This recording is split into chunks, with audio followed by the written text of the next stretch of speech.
নমস্কার বন্ধুরা, পম্পার কিচেনে আপনাদের সকলকে স্বাগত। আজ পাকা আম আর এক বাটি সুজি দিয়ে একদম নতুন ধরনের একটা মিনি মালপোয়ার রেসিপি আপনাদের সাথে শেয়ার করব।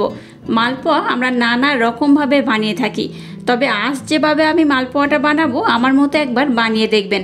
অসাধারণ খেতে হয়, যেমন নরম তুলতুলে রসালো, মুখে দিলেই দেখবেন মিলিয়ে যাবে। তাহলে চলুন দেরি না করে সামান্য কয়েকটা ঘরোয়া উপকরণ দিয়ে আজকের এই মিনি মালপোয়ার রেসিপিটা দেখে নেওয়া যাক। আজকে একদম ইউনিক স্টাইলে মালপোয়া বানানোর জন্য দেখুন এখানে আমি নিয়েছি এই বাটির মাপ করে এক বাটি সুজি আর নিয়েছি একটা পাকা আম। একটা পাকা আম আর এক বাটি সুজি হলে কিন্তু মালপোয়াটা হয়ে যাবে।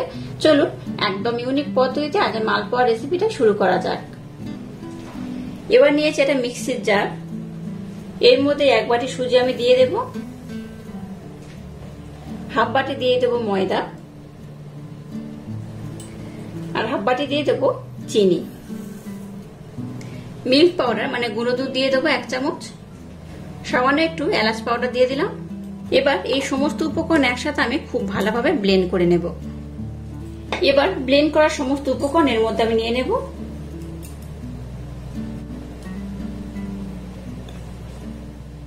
এবার এখানে সামান্য পরিমাণে লবণ দিয়ে দিলাম। যে কোনো মিষ্টি জিনিসে একটু লবণ দিলে কিন্তু এর স্বাদটাই পাল্টে যায়। আর একদম সামান্য পরিমাণে খাবার সোডা এখানে আমি দিয়ে দিলাম। বেকিং পাউডার আমি এখানে ব্যবহার করছি না, বেকিং সোডা একদম অল্প করে ব্যবহার করলাম। আর দেখুন যে একটা আম নিয়েছিলাম, আমটাকে আমি খুব ভালোভাবে ব্লেন্ড করে নিয়েছি, সেটাকে এর মধ্যে আমি দিয়ে দেব। এবার আমের সাথে সমস্ত উপকরণ খুব ভালোভাবে মিক্স করে নেব। মালপোয়া আপনারা নানা রকম ভাবে বানান আমি জানি, তবে পাকা আমের সময় পাকা আম দিয়ে এইভাবে মালপোয়াটা বানিয়ে দেখবেন, অসাধারণ খেতে হয়। একটা ব্লেন্ডার নিয়েছি, ব্লেন্ডার দিয়ে কিন্তু এটাকে ব্লেন্ড করতে খুব সুবিধা হবে। আচ্ছা, এবার দেখুন একটু জল নিয়েছি, ওই পাত্রে করে একটু জল নিয়ে নিয়েছি। আপনারা চাইলে এখানে লিকুইড দুধও ব্যবহার করতে পারেন। আমি যেহেতু দুধ ব্যবহার করেছি মানে গুঁড়ো দুধ, তাই কিন্তু এখানে আর লিকুইড দুধ ব্যবহার করলাম না। তবে লিকুইড দুধ দিলে কিন্তু এর স্বাদটা আরো দ্বিগুণ বেড়ে যাবে। আপনাদের হাতের কাছে লিকুইড দুধ থাকলে লিকুইড দুধও কিন্তু এখানে দিতে পারেন। আচ্ছা, এখানে যেহেতু আমি সুজি ব্যবহার করেছি তাই মিশ্রণটাকে কিন্তু একটু রেস্টে রাখতে হবে। সুজি কিন্তু জলটাকে অনেকটা অ্যাবজর্ব করে নেবে, তাই এটাকে আমি 10 মিনিটের জন্য রেস্টে রেখে দেব। আর এখন এই মুহূর্তে এইরকম জল দিলাম, পরে যদি আবার জলের প্রয়োজন হয় আবার জল আমি দেব। তবে যেহেতু সুজি ব্যবহার করেছি, সুজিটা অনেকটা ফুলে যাবে জলটাকে অ্যাবজর্ব করে, তাই এটাকে আমি 10 মিনিটের জন্য রেস্টে রেখে দিলাম। 10 মিনিট পর আমি আবার ফিরে আসছি। দেখুন 10 মিনিট পর আবার ফিরে এলাম। 10 মিনিট পর বেড়াটা ঘনত্ব দেখুন আগের থেকে কিন্তু বেশ অনেকটা ঘন হয়ে গেছে, দেখতেই পাচ্ছেন। এতটা ঘন হলে হবে না, তো এখানে আমি আবার একটু জল ব্যবহার করব, খুব বেশি নয়, অল্প করেই ব্যবহার করলাম।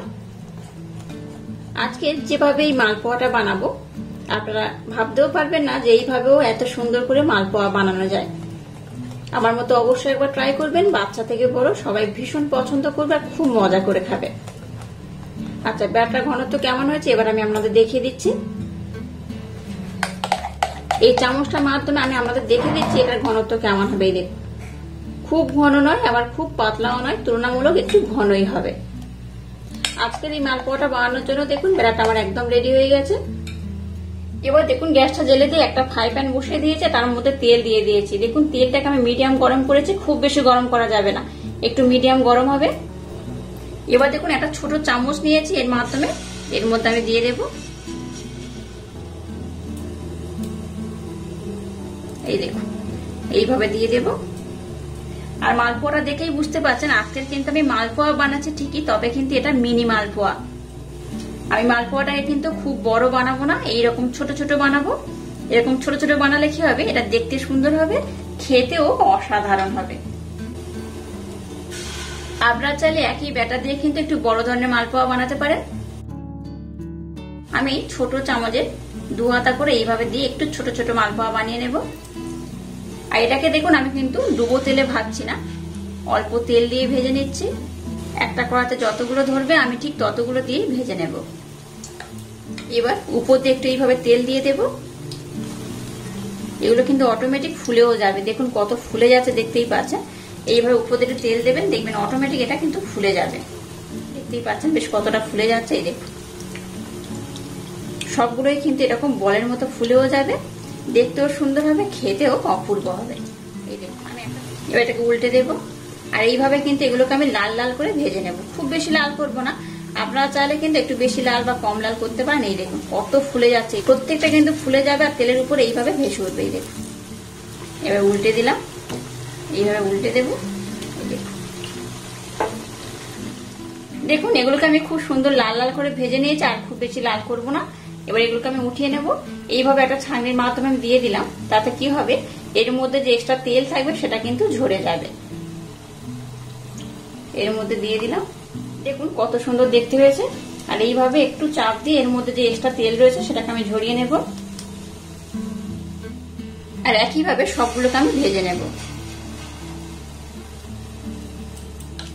দেখুন মালপোয়াগুলোর কত সুন্দর কালার হয়েছে, আর এরকম মিনি মালপোয়া কিন্তু দারুণ দেখতে হয়েছে। দেখুন এটা দেখতে যেমন সুন্দর, খেতে কিন্তু তেমনই অপূর্ব হয়।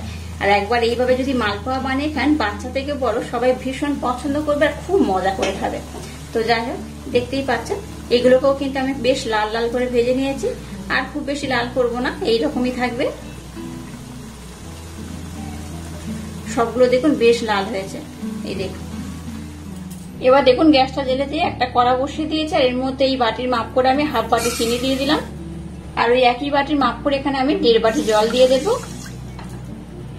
এই 1.5 বাটি আমি জল দিয়ে দিলাম। এবার একটা শিরা হলে যেমন হয় ঠিক সেইভাবে একটা আমি চিনির শিরা বানিয়ে নেব। দেখুন একটা হলে যেমন হয় ঠিক সেইভাবে কিন্তু চিনির শিরাটাকে আমি একটু ফুটিয়ে নিয়েছি।